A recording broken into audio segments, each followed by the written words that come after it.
Good evening, ladies and gentlemen. Jimmy Faluca reporting with Frank. Frank, how's it going, buddy?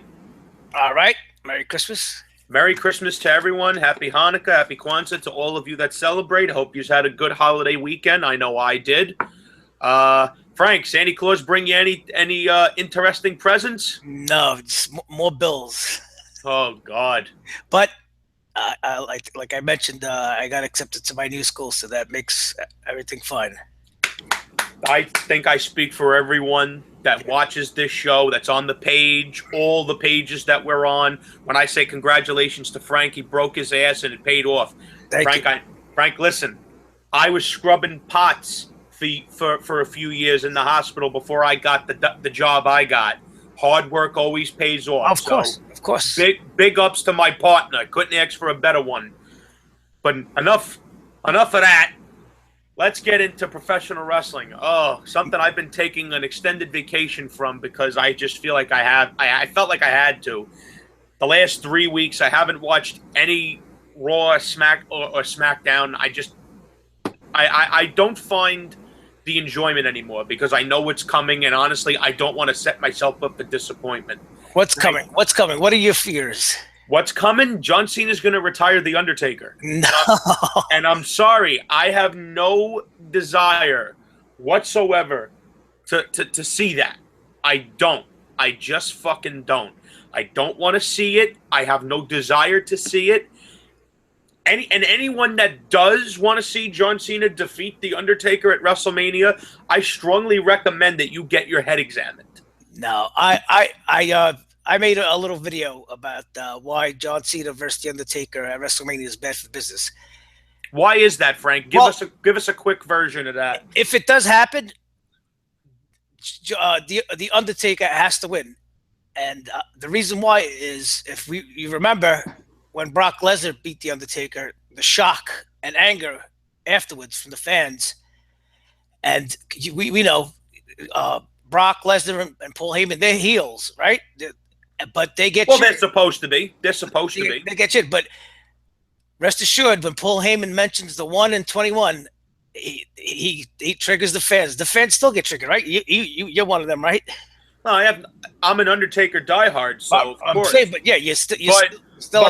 But I have noticed that the only time Brock Lesnar gets booed is when Heyman brings up the fact that because most people recognize that was a dumb dick decision. Right. So I deduce that's why I don't think WWE or John Cena will go for that at WrestleMania. I think at WrestleMania, if they do have the match, I think Cena will lose because they're scared. They don't want they're out of fear. They don't want to anger the fans.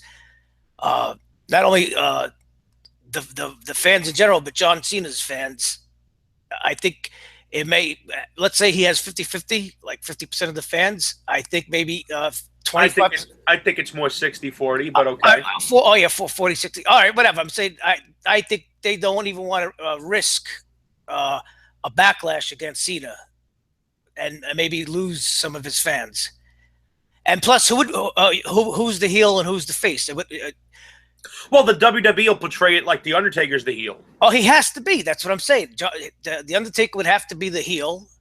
Cena would have to be the face. And Taker ain't getting booed, not at WrestleMania. No, and you know that even if it starts off 40-60, I'll be nice and say 50-50. Come WrestleMania, come bell time, that crowd is going to be they'll be amped up. And they'll root for The Undertaker. And they know that. John Cena knows that. And that's why I think your worries are overblown as far as WrestleMania. And now, if they do that, The Undertaker will win at WrestleMania. And I think they could have the rematch at SummerSlam. And then maybe Super Cena could get his win at SummerSlam. And I don't think he'll get so much of a backlash after if he wins at SummerSlam. It's just logic. Just think about it. I mean, I don't see The Undertaker wrestling anywhere else other than WrestleMania. I have a very hard time imagining he's got anything left in him to do that. I think the next time you see Taker is at WrestleMania, and that'll be it. Oh, there you go. But either way, even if they do a one and done, I think the Undertaker will definitely it's 100% guaranteed. The Undertaker. I hope you're right, Frank, because let I'm me just, tell you. Let me. Go ahead. I'm saying what I just said. It's makes sense. I'm talking about from the business sense. They would not. They would never risk. And I'm talking about WWE and John Cena risk losing or angering fans against WWE and John Cena. My response to that is they've been angering fans with this fuckhead for years. What's going to stop them from doing it now? Yeah, but they know when to pull back. You know, they know I guess we'll see. And if in the off chance that Taker doesn't face Cena, who do you see him wrestling? Who, Cena? Undertaker. Because if Taker doesn't wrestle Cena at WrestleMania, honestly, I don't know who he faces. It has to be AJ. That match would be incredible. Yeah. And like I said, it's bad for business because that match, it doesn't really do good for anybody. No, it doesn't. And it does good. It does good for WWE as far as the big name dream match. It does good for the fans, but ultimately, I remember watching your video. You said, who benefits from that match happening? And honestly, nobody benefits because Undertaker's not going to ever be bigger than what he is, and he's a deity. He's a god in wrestling. Cena's never going to be bigger than what he is, and despite what some think, he ain't no all-time great. He's never going to be higher than what he is. So giving victories to him is a waste. Right. You know, it doesn't really benefit either one of them. No, it doesn't. And if the match doesn't benefit either man, you don't do it. Right. But if they are going to do it for the sake of WrestleMania and a dream match, the Undertaker has to win, and he will win. I hope you're right, because and you know they're going to kick out of their finishes 25 times. I'm telling you, Frank, when Cena pins him, it's not gonna be good. I'm telling you now. They will. If you guys think that I've ranted on the WWE product because of lousy booking decisions, you ain't seen nothing yet. If they have their John Wayne of the WWE, and that's who he is, JR's called him that, even Steve Austin's called him that. If they take their John Wayne and they make him lose on his stage, whether anyone wants to admit it or not, fuck Hulk Hogan, fuck Vince McMahon, WrestleMania is the Undertaker's stage. And if they make him lose to, of all people, John Cena, you will see a nuclear fucking explosion come out of me. Right, and see, that's you and a lot of fans. He has no business retiring The Undertaker. None. He's not an equal to him in terms of a worker. He's not an equal to him in terms of a talker. He's not an equal to him in terms of a character. Nobody's an equal to him in terms of being a character.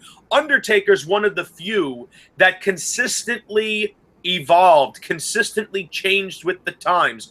When was the last time this fuckhead changed with the times? 2005. And even that change can be argued that it wasn't a good change because we got the vanilla, corporate, bastardized version of John Cena that most of us have grown to despise. Not going to lie. In 2003, 2004, beginning of 2005, I loved Cena. I thought he was a great character. I didn't think he was the best wrestler, but I felt that his character was so cool it made up for it. Yeah, and also it's... If it is going to be the Undertaker's last match, it's just doing the honors of not going out on his back. That's how I see it.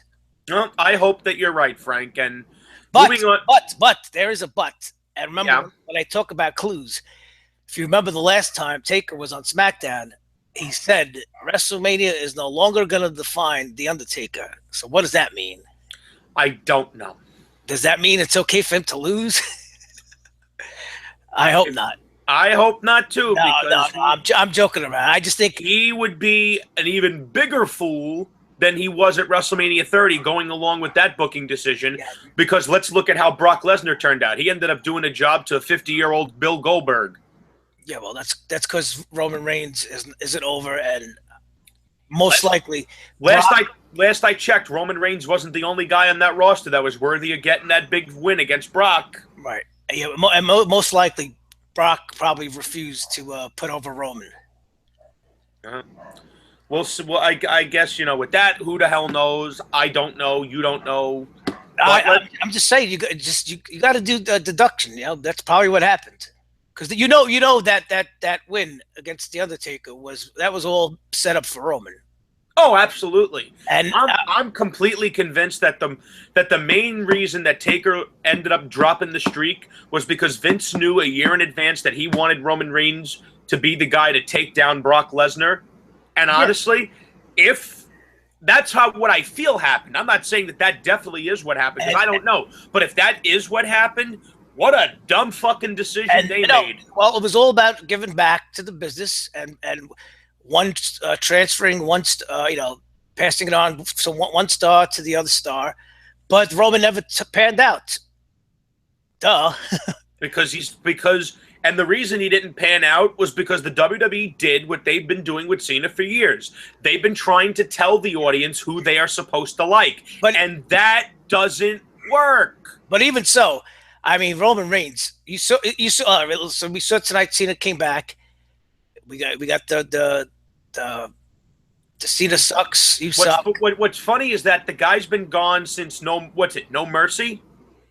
That was like 2 months. And the second he comes back, they're booing him like he's been here every week. But it's not 2 months. It's not a long time. So I don't. They make it seem like he's been gone for. No, but anytime we can get a break from Cena, I'm happy to take it. But it's proof positive that the second the guy comes back, they're already booing him. Yeah, and I don't want to hear any bullshit. Oh, Chicago. Those friggin' diehard wrestling towns are the ones that Vince always used to gauge his wrestlers on back in the 80s and the early 90s. What, now because there's no WCW, those crowds are bastardized? Get the fuck out of here. It happens on every crowd.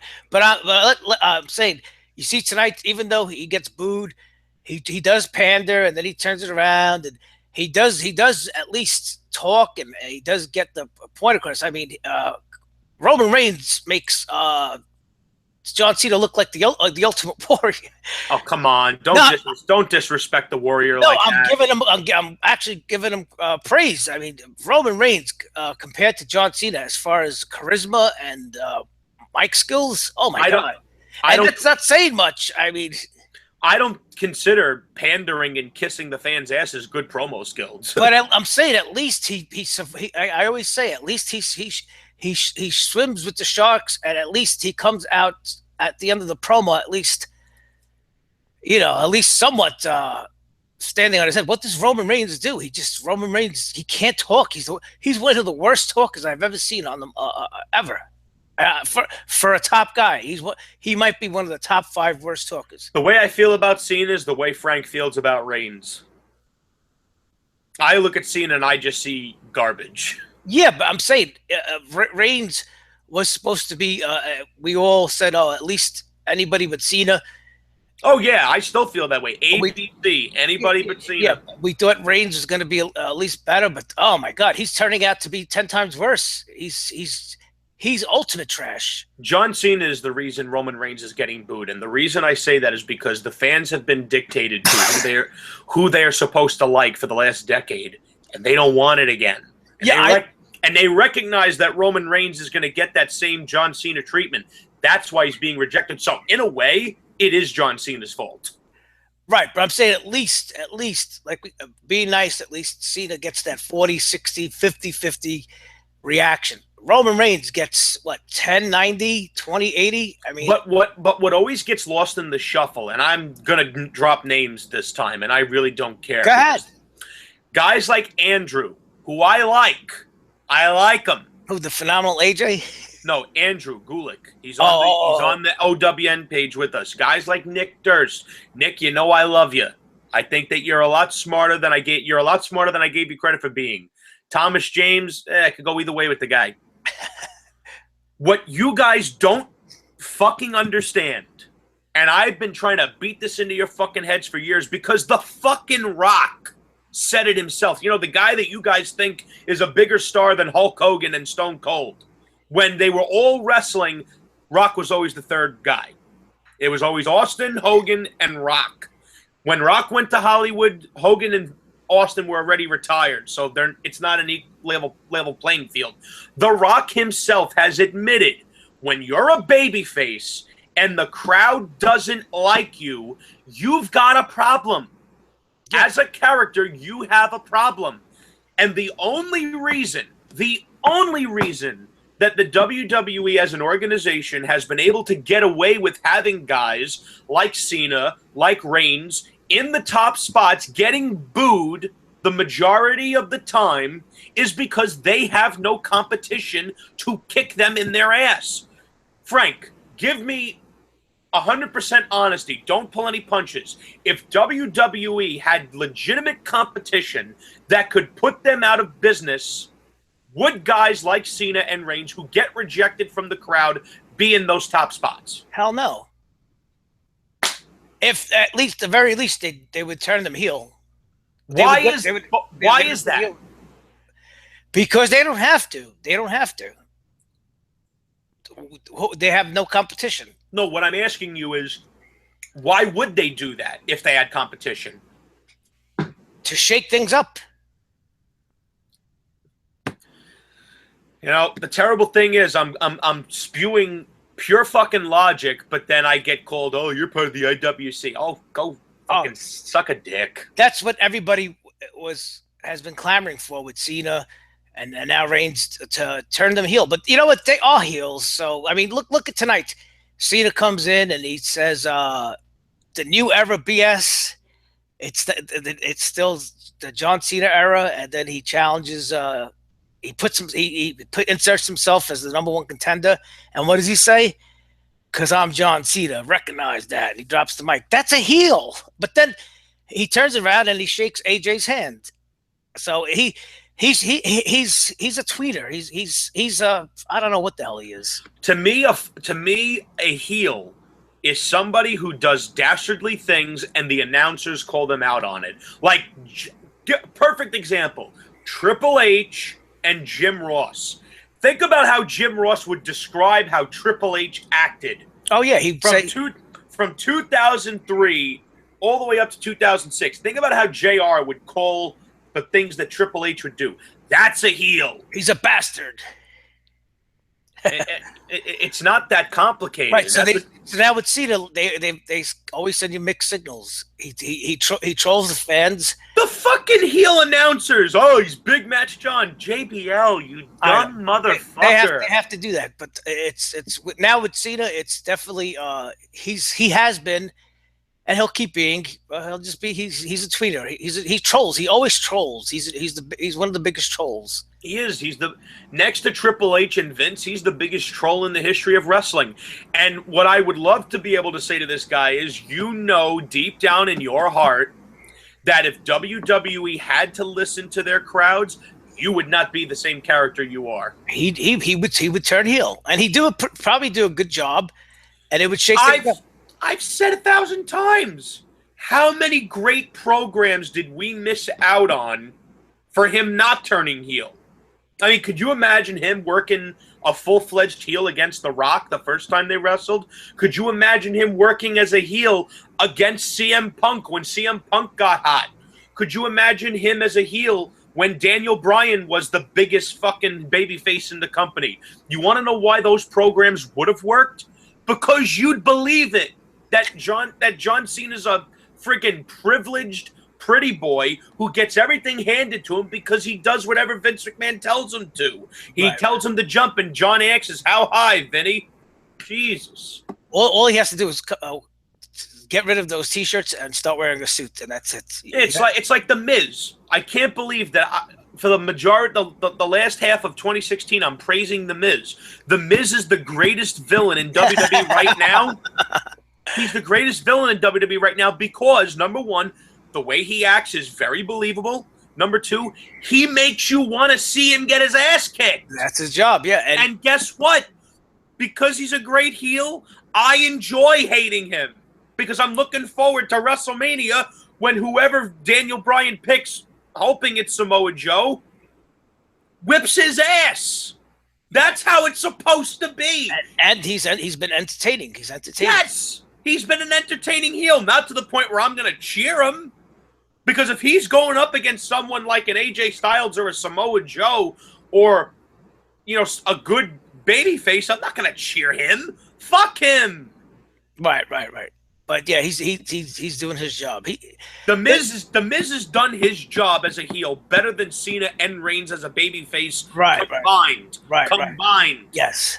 You heard it from me. Yes, I am praising the Miz. The motherfucker has improved so much and has done so well. I can't get over it. And if I ever met him, I would look him in the eye and say, I was wrong about you. I was wrong. And I have no shame in admitting when I'm wrong. That I was wrong about the Miz. Well, not so much wrong. He's been doing what he's been doing. Just now that he's actually, he looks like he's trying.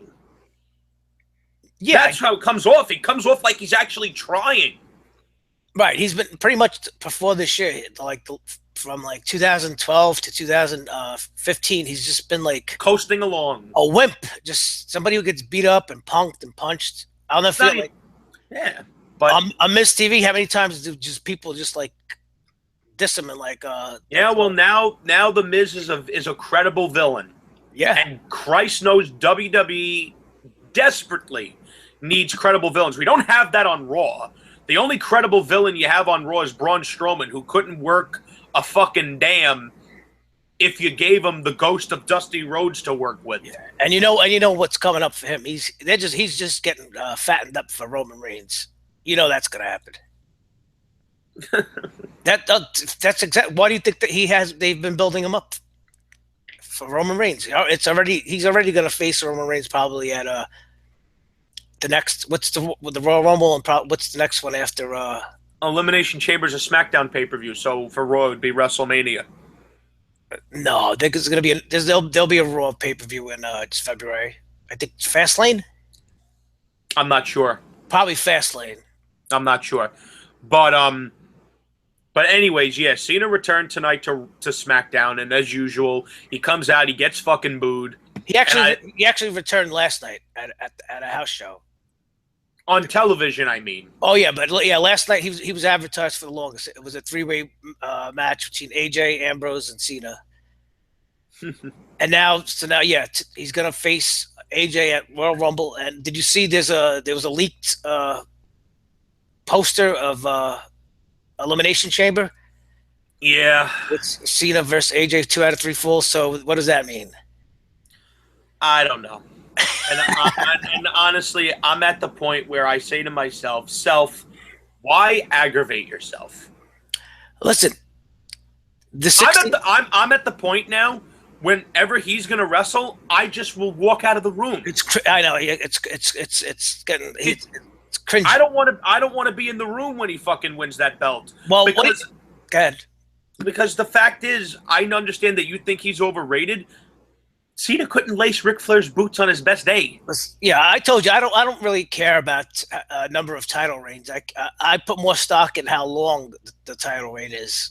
It's not even the rec. It's the principle. That's what it is to me. It's the principle. If Triple H would have been the one to tie Ric Flair instead of Cena, I'd be fine with it. Because at least Triple H can put on great matches. This fuckhead, unless he's in the ring with a great worker, he can't do it.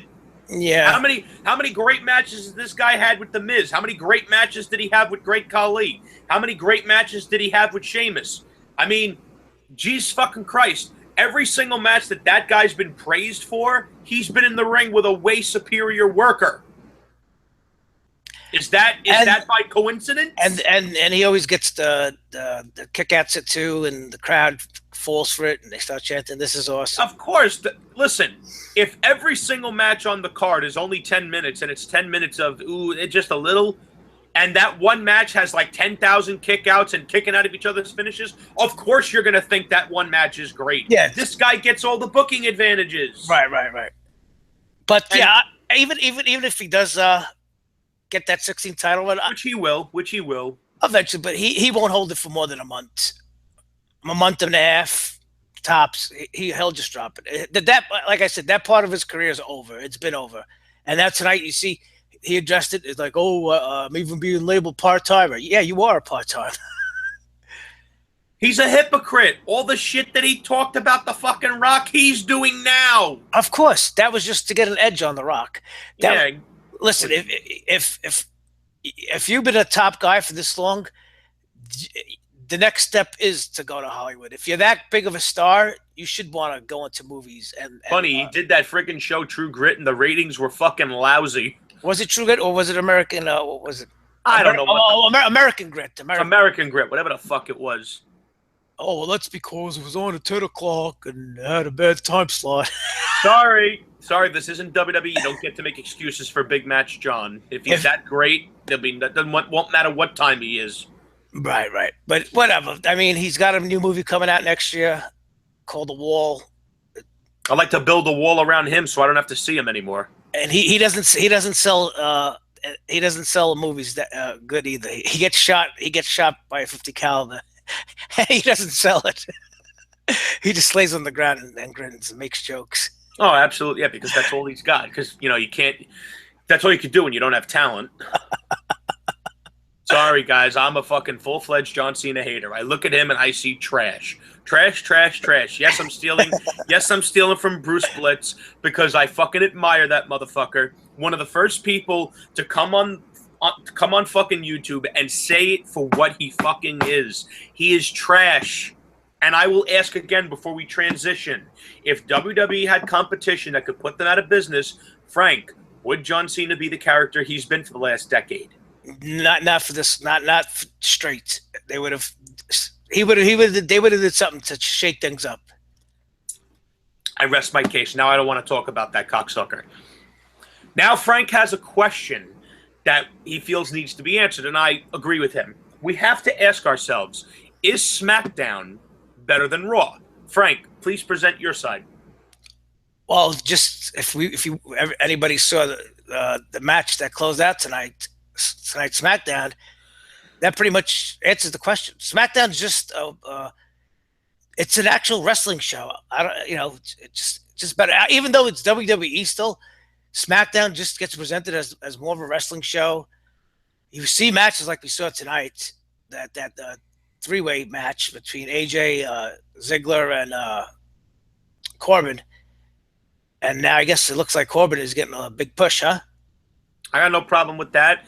Let's get some shine on the young blood that's in this company. I've been calling for that for years. Yeah. That's, I got no problem with Baron. Baron Corbin easily has the best finish in WWE right now. Deep six? No, the deep six is a signature that he does, which is the spinning back suplex. The best finish in my book is the end of days. Oh, okay. That finish is insane. Yeah, I've been saying for the longest I couldn't figure him out. He's a heel, yeah.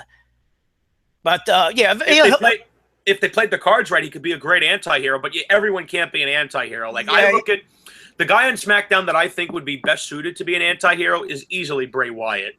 Because the fans, I feel the fans are they're ready to cheer for this guy. I gave up on him. At least so tonight, they defended the tag team championship, and he's the manager.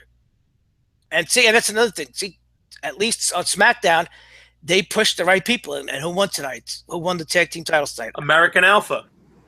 They deserve it. They have arrived. That's it.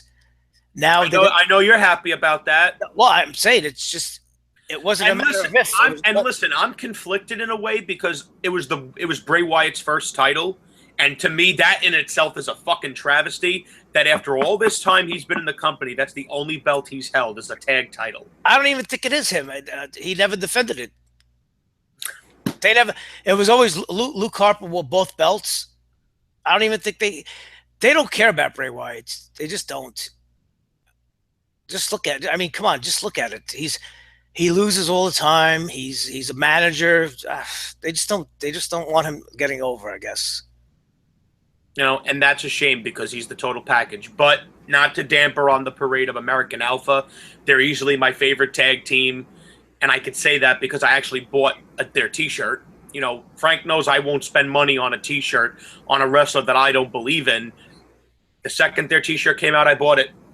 And Frank and I have talked on the show many times what we think of American Alpha. I know Frank is very high on Jason Jordan. I'm high on both individuals because I think they both can be something. Yeah, and they will. Uh, and now watch, they're gonna go. They're gonna go on a good tag team run. I hope so. They'll probably lose the championship, and win it a couple times. They'll probably be like 3-time champions, and then eventually, I think they'll start feuding amongst themselves. I wouldn't mind seeing Jason Jordan and Chad Gable feud over the Intercontinental title at some point. Yeah, I'm saying right before they get pushed to singles. But I say let them be a solid tag team for a few Yeah, years. Don't just look to break them up immediately. Yeah, I don't know. The way WWE goes these days for tag teams, unless they really start selling, unless they really catch fire. I understand what you're saying. Unless they start selling an incredible amount of merchandise, and maybe they like even main event to pay-per-view. I mean, just look at what I told you. Look what they did with Enzo and Big Cass, right? Everything I said, right? Isn't it come true? And it's not because I'm smart. It's just you have to learn to look for the clues. That's it. What happened, Enzo? Remember they make him look like a loser. They make Enzo look like a loser, and they make Cass look like he's the only one in the duo that matters. Right. What? Another clue. When what was it last week when Enzo went to sensitivity training? Do you remember that? Who was he taking sensitivity training with? A bunch of job guys. There you go. Bo Dallas. Who else? Darren Young. Bob Backlund. There you go. I saw the picture on the page. There you go. That's what they think of Enzo Amore, who's easily one of the best talkers in that company. I told you he was gonna. That's how they were gonna start splitting them up. He was gonna be doing stupid comedy relief, like he has been with Lana and walking around backstage naked, and Enzo is going to be the hero. That's it. I mean, Big Cass. Big Cass could be, and for what reason other than the fact that he's tall? That's it. He's tall. He could somewhat talk on the mic. I guess the fans react to him as long as he could do those catch phrases. But they should just keep Enzo as his manager. That's all. I feel that Enzo's been severely sabotaged, and there was no reason for it. They were a hot tag team in NXT, and the second they got him up to the main roster, they wasted no time tearing down Enzo Amore and making it all about Cass, and that's why I tapped out when it comes to those two. Maybe they could throw Enzo in the cruiserweight division. I'm indifferent when it comes to Monday Night Raw. Yeah, that cruiserweight division is. First of all, the cruiserweights are on the wrong show. It's in the toilet already. That's number one. Number two, look at how the Cruiserweight Classic was produced, and look at how the Cruiserweights on Raw are produced. If you don't see the difference, I can't explain it to you any better. Vince or Kevin Dunn, whoever it is, they see no money in the Cruiserweights. They look at the Cruiserweights like the 70s and 80s midget wrestling. Well, the funny thing is, the Cruiserweights was one of the reasons WCW was kicking the shit out of the WWF in the 90s. Yeah. Well, maybe, I don't know, maybe right now there's not enough good performers. They had all these performers that are in the Cruiserweight division were in the Cruiserweight Classic, and all the matches were fun. They're not given the time, and they're not given the freedom to do the moves that they were doing in the Cruiserweight Classic. It's that simple. Yeah, Vince. I just think forget Vince. We always blame Vince. It's not only Vince, but it's a lot of people backstage. They just probably don't see a future. And they need to watch what the Cruiserweight Classic produced and produce it the same way when they're on. What? Yeah, I'm saying they do try and promote the 205 Live show, but who's going to watch that show?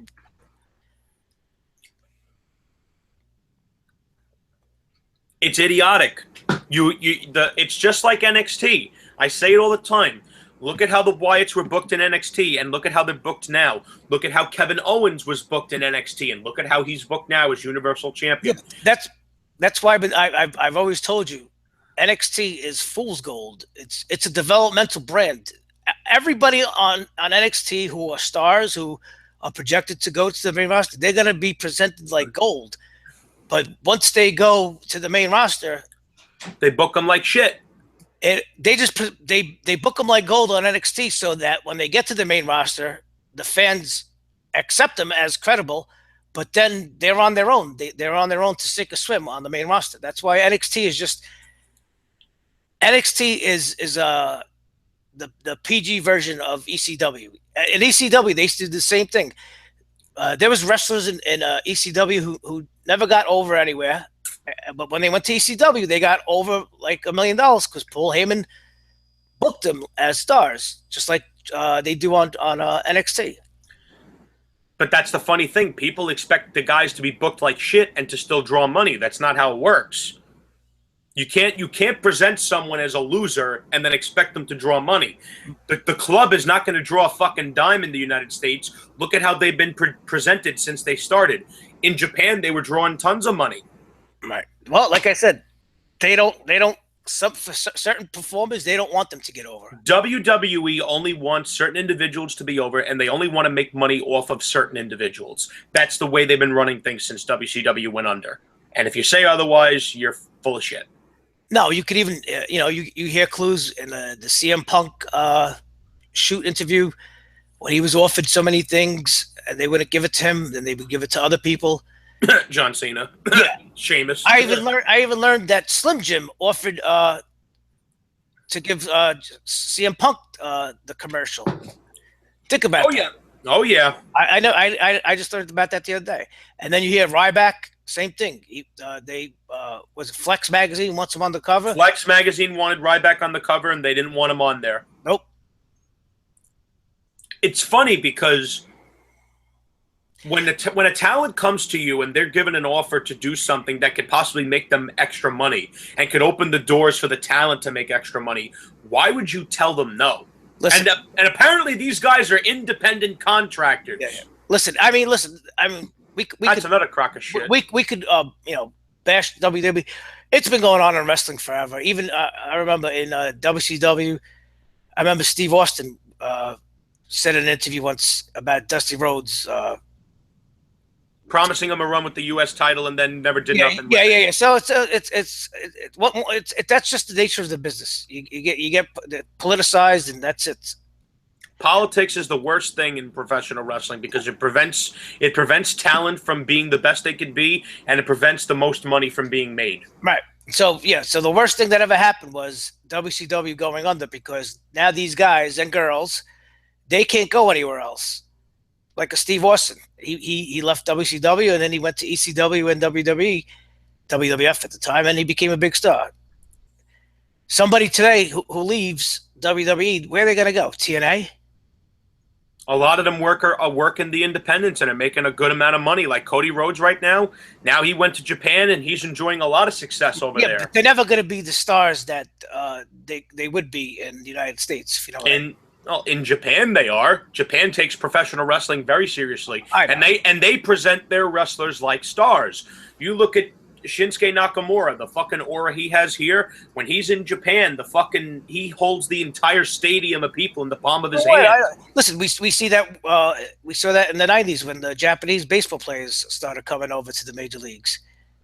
These people were like rock stars in Japan. Yeah, but the U.S. is the major leagues for entertainment. So, like I said, guys, it's all in the booking. I've been saying that for years. It's Frank and I have said the same thing for a lot of years. A lot of these guys, it's all in the booking. Like I remember Vince on the Austin podcast turned around and said that he feels that the younger generation is afraid to fail. That couldn't be further from the truth. These guys aren't afraid to fail.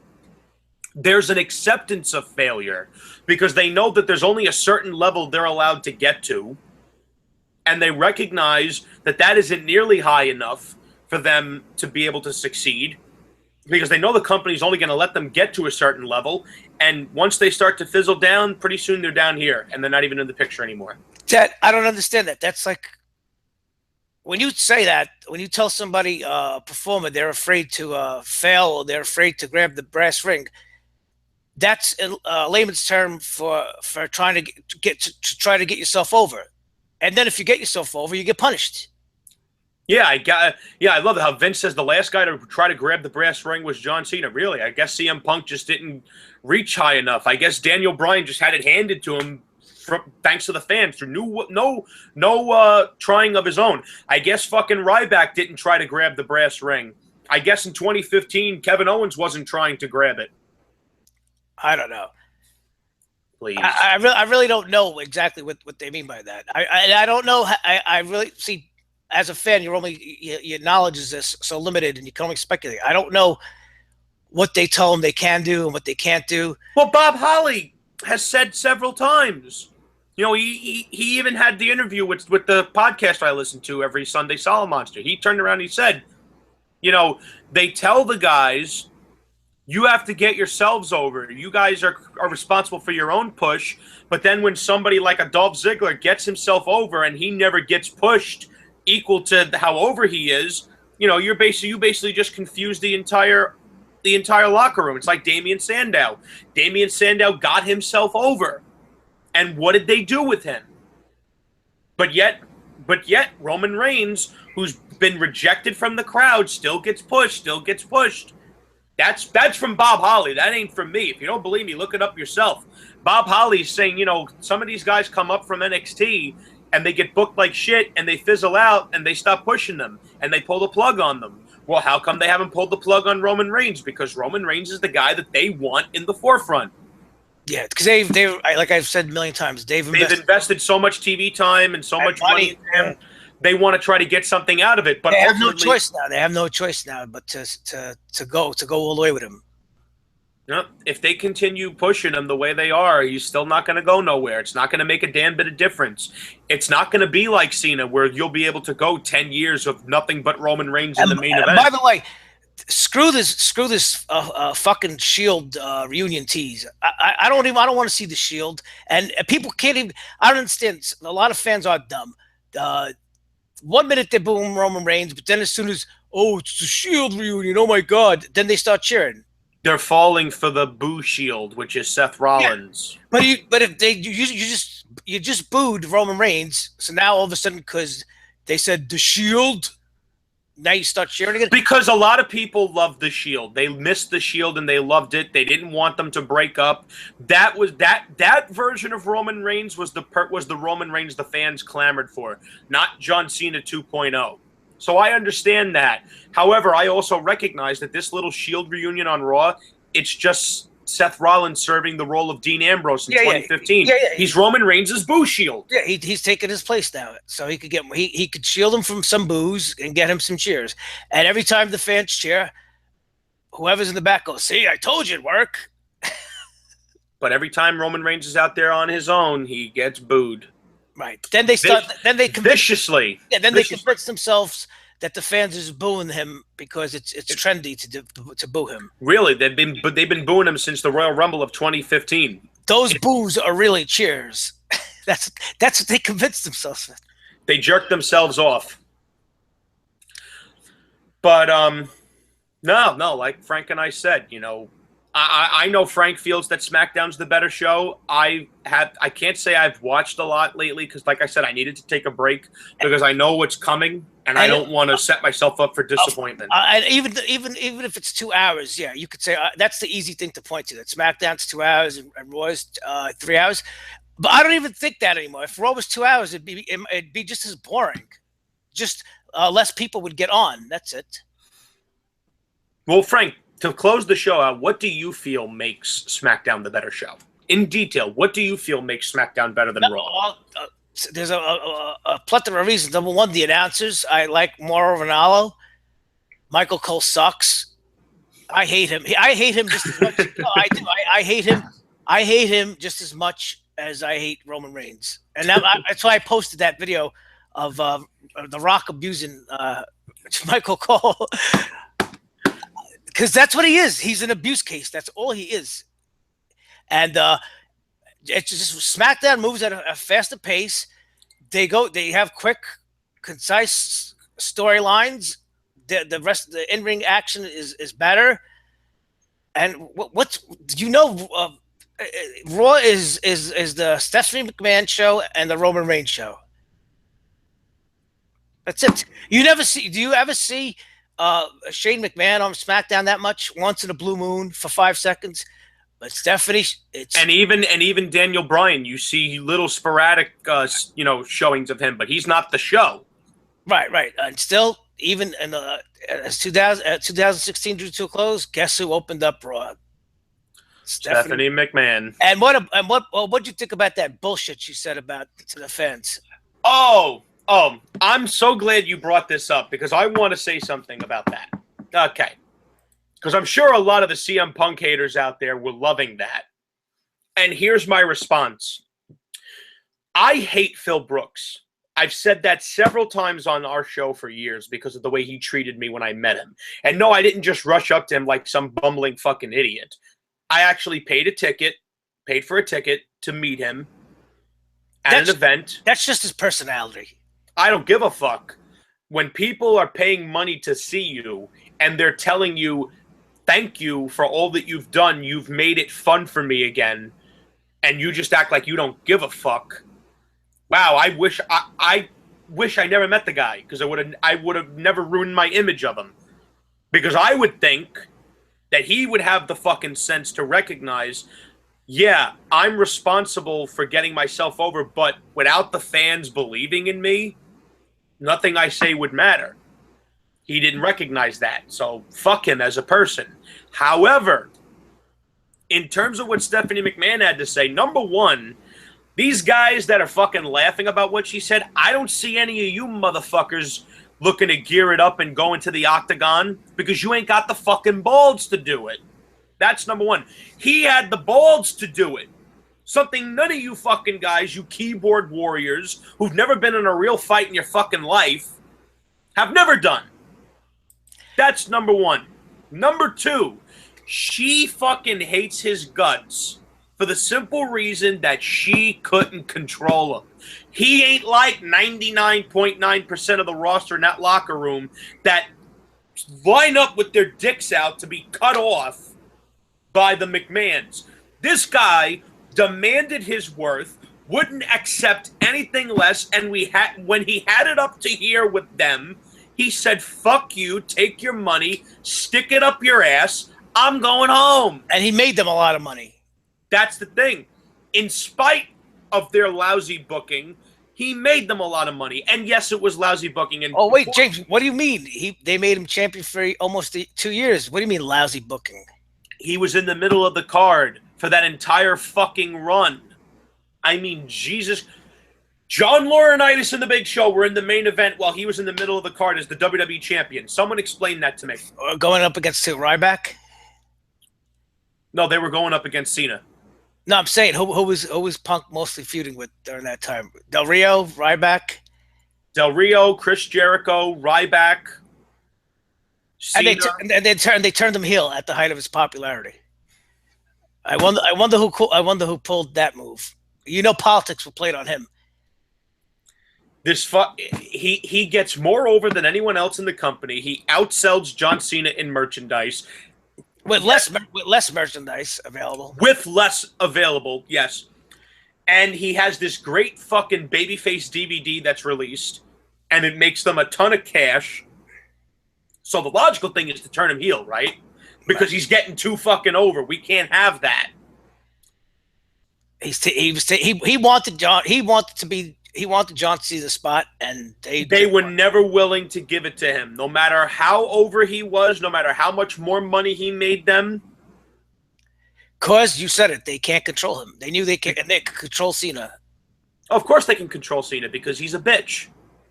He's an overgrown bitch boy. And that's why when I see grown fucking men, now I'm getting fucking hot. When I see grown fucking adults with testosterone in their balls fucking defending him, knowing what they know. They don't know. Or maybe they just... No, they do know. They just choose to ignore it. It's conspiracy theories. Because they know that if they have to recognize it, they can't enjoy the show. They are willfully ignorant of this. Yeah, it's not conspiracy, it's fucking fact. And they're willfully ignorant of the big giant C-Nation dick that's being jammed up their assholes every time he fucking gets put over where he shouldn't. Man. And I actually had some dumb fuck, and he knows who he is, but he's a dumb fuck for saying it. What? Frank, get this. What? He says to me, Bray Wyatt losing to The Undertaker at WrestleMania 31 did more harm to him than Bray Wyatt losing a rivalry to John Cena. What? Please respond. And that, right? I don't know. That doesn't make sense. That just. Why doesn't it make sense, Frank? How does losing to The Undertaker at WrestleMania do you any harm? And now you see my that dilemma. makes that makes you famous. You're part of the fucking streak. Yeah, losing to him makes you famous. Everybody loses to him. Does that mean Batista losing to Undertaker? Randy Orton losing to The Undertaker? Shawn Michaels losing to The Undertaker? Triple H? I don't understand. No, it's the truth. I mean, really, it's the truth.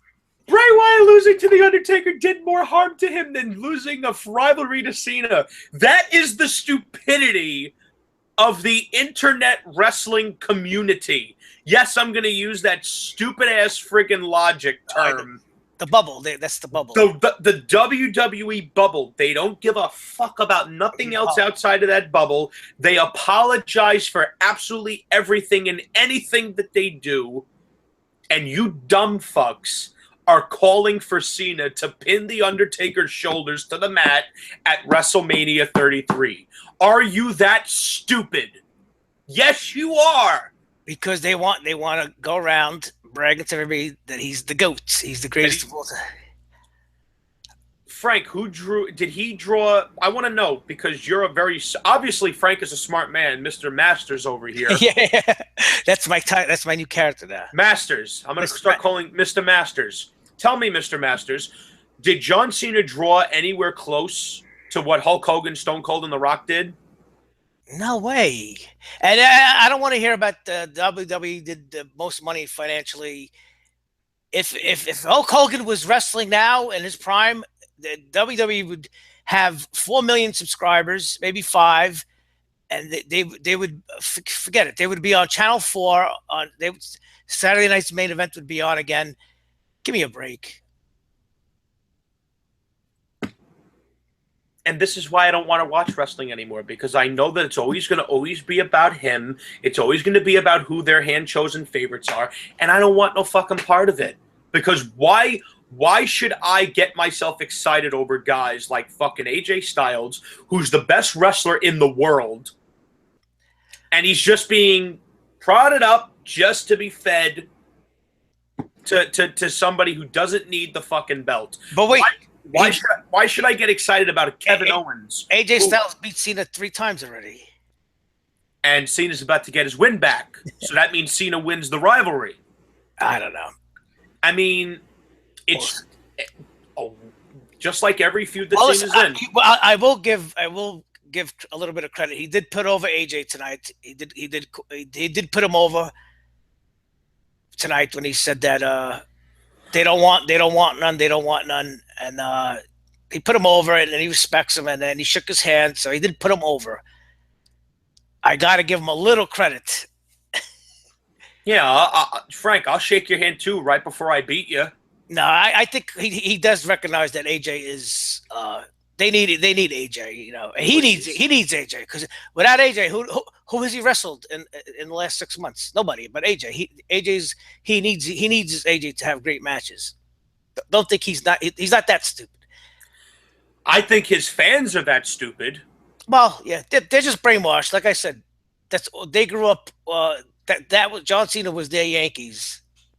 He won all those World Series. So. Yeah, but the difference between John Cena and the Yankees, when the Yankees won World Championships, they won because they were the best baseball team on that particular year. John Cena has not been the top guy of WWE for 10 years because he was better than everyone else. He has been the top guy of WWE for the last decade because that is who they wanted. Right. And that's it.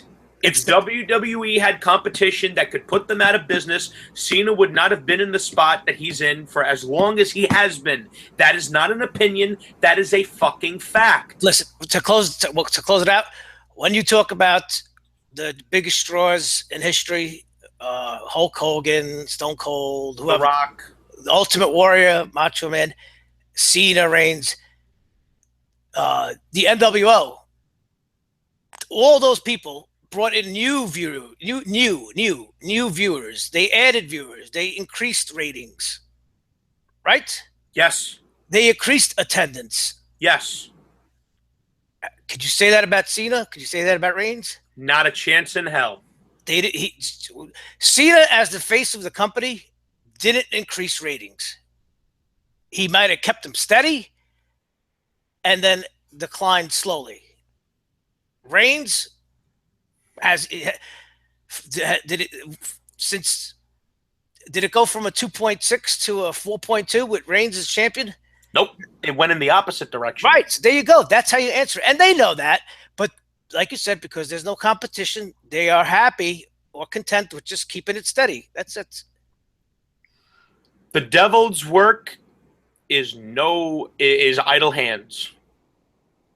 That's how. Listen. That's anytime you argue about this with anybody, that's how you win the argument. Did they bring in new viewers? And even the Shield again, they're overrated too. Well, the Shield. The only thing I will counter you with the Shield is that from day one, all of their 6-man tag matches were excellent and fun to watch. But when people say they're the greatest faction, no, they're not the greatest faction. They're the best trio since the NWO. Yeah, because that's what they are. The NWO is the greatest faction. Absolutely, the NWO is the greatest. Well, the Horseman's up there. No, I got to say the NWO because the NWO changed the landscape of wrestling. It was fair point, very fair point. The NWO drew viewers. They beat WWF for 18 months. They increased ratings, doubled, tripled ratings. Made millions and millions of dollars. Kevin Nash is going to retire rich man, and he owns the copyrights to that and the black NWO T-shirt. It's still one of the big sellers, right? The two biggest selling T-shirts I could think of are Austin 316 and the NWO T-shirt. There you go. The NWO T-shirt is still selling. And to this day, I still see people with NWO shirts. Yeah. Did the Shield even have a T-shirt?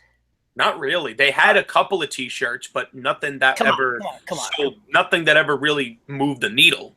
And thinking about it, the last T-shirt that really moved the needle big time was the Best in the World CM Punk T-shirt. Yes. People were selling that shirt, and people were buying them on eBay for $350 a pop. Wow.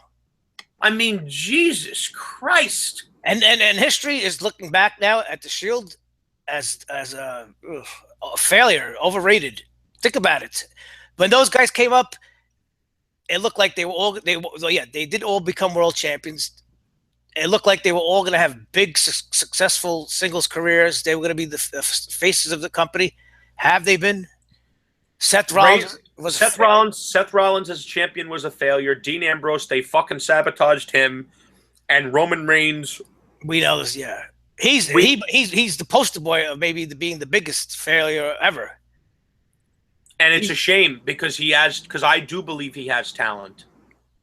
I don't know.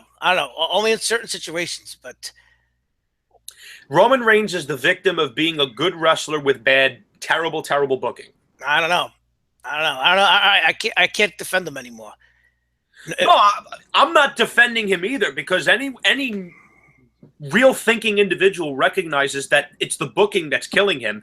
That guy should be just like Khal Drogo from fucking Game of Thrones. He should be a vicious killer who takes no prisoners and beats the fuck out of whoever's in front of him. And then when he does lose, then you get happy. It means something. Yeah, when he loses, it means something. That's why during the summertime when he lost to Finn Balor, when he lost to Seth Rollins, and when he lost to Finn Balor, it meant something. I loved seeing him on his back. No, because it gives it a sense of reality. No, absolutely. Anyways, that's it for Frank and I. This is probably our last show before the new year. Yeah, sure. Fuck. He can go fuck himself. Him and his dumbass fans. I'm sorry. That's the point I've reached. We're getting insulted because we don't like him. Now it's time we start firing back. Fuck John Cena. Fuck his fan base. They've had their way for 10 fucking years. You've had your way for 10 years and you still don't want to give it up. He's still here and he ain't giving up. James, never give up means you get up off your ass and you kick ass. Yeah, absolutely. You never give up.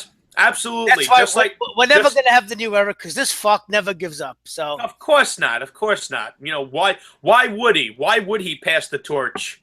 If Terry Funk was dead, he would turn over in his grave because Terry Funk went out of his way to fucking put guys over. Same with Flair.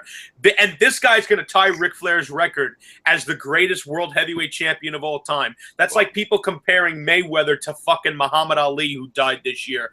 Mayweather couldn't fucking carry Ali's jock. Well, listen, he probably has another good 5 years left. So maybe he'll do some good as a part-timer and he'll come back and put people over. Yeah, that's wishful thinking, and maybe we'll eventually maybe we'll have civilization on planet Mars at some point. We'll see. We'll see what happens. We'll see. But that's it for Frank and I. And fuck John Cena. Fuck his fans. Fuck this lousy booking that they're doing to Roman Reigns. They've ruined this poor bastard. And you know, I'm telling you now, when Cena retires Undertaker, get ready for the explosion because Jimmy goes nuclear. Nuclear. There may not be a show after that. So we'll see you next year. See you next year, fellas.